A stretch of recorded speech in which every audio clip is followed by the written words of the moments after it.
The letter arrived on a Friday. I knew what it was before opening it. My hands trembled as I read the words that confirmed my fear. Termination of employment.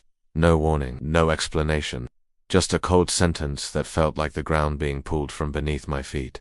I sat in my room, staring at the wall. Rent was due, my father's medicine was expensive, my savings were almost gone. For the first time in years, I felt truly helpless. That night, I stood for the Ishā prayer, and my voice shook as I recited Sūrah al-Fātiḥah. When I finished the prayer, I didn't rush away. I raised my hands and whispered the only words my heart could manage. HasbiAllahu La Ilaha illa Huwa. Allah is sufficient for me. There is no deity but Him. I didn't say it just once. I said it again, and again, and again. I didn't know what would happen next. I only knew that I could no longer rely on myself. The next morning, I made a decision. Every time fear entered my heart, I would replace it with those words. When I woke up, HasbiAllahu La Ilaha illa Huwa. When doubt crept in, HasbiAllahu La Ilaha. When people asked questions I had no answers, I repeated it silently in my heart. Days passed. Outwardly, nothing changed. The bills were still waiting. My phone stayed silent. But inside me, something was shifting. My chest felt lighter. My sleep returned. The gnawing panic softened into a calm resolve. It was as if those words were building a protective wall between my heart and despair. One afternoon, a call came from a number I didn't recognize. "Are you available for an interview today?" a voice asked. I froze for a second. Yes, I managed to reply. The interview was surprisingly short. The questions were simple. At the end, the manager leaned back in his chair and said, "Honestly, we weren't planning to hire anyone right now, but your name came up repeatedly from different sources, and something just told us we had to call you." A week later, I started my new job. It was a better position, with better pay, and the hours were perfect, allowing me to care for my father.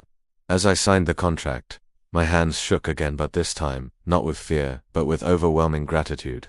That night, I sat inside her in prostration, longer than usual. Tears soaked the prayer mat as I finally, truly understood. HasbiAllahu La Ilaha is not just a sentence you recite, it is a state of the heart. It's a profound declaration that when plans collapse, Allah remains. When people leave you, Allah stays. When your own strength fails, Allah is sufficient. I realized then that Allah did not take my job away to harm me. He removed it to teach me where real security comes from. And I learned a lesson that I will carry with me for the rest of my life. The very moment you truly believe that Allah is enough for you, He shows you He always was.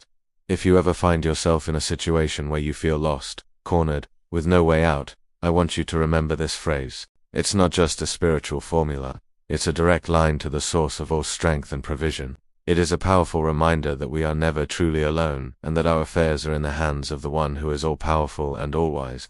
This is the essence of tawakkul, of true reliance on God. It's the act of tying your camel, doing your part, making the effort, and then placing your complete trust in Allah for the outcome. It's about letting go of the crippling anxiety of what if and embracing the peace that comes with Allah is in control. When you internalize this, you unlock a level of peace that no worldly possession or position can offer. Think about the stories of the prophets. Prophet Ibrahim, when he was thrown into the fire, his words were, "Hasbunallahu wa ni'mal wakeel, Allah is sufficient for us, and He is the best disposer of affairs."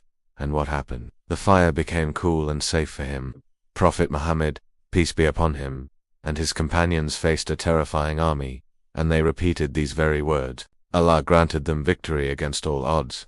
These aren't just historical tales, they are timeless lessons for us. The same Lord who was sufficient for them is sufficient for you and me today.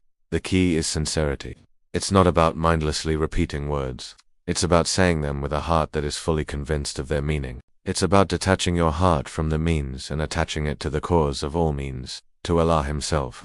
When your job is your security, losing it is devastating. When a person is your security, their departure can break you. But when Allah is your security, no loss can truly shake your core. He can open doors you never knew existed, from sources you could never imagine. He can turn your greatest trial into your greatest blessing. So the next time you feel that weight on your chest, the fear of the unknown, the helplessness of your situation, take a deep breath, raise your hands, or just whisper in your heart, HasbiAllahu La Ilaha, say it and mean it. Let it sink into your soul. Hand over your worries to the one who is more capable of handling them than you could ever be. You will find a strength you didn't know you had, and a peace that surpasses all understanding. Because when you make Allah your only sufficiency, He will prove to you that He is, and always has been, more than enough. Thank you for listening. Please share this with someone who might need to hear it. Don't forget to like and subscribe for more reminders.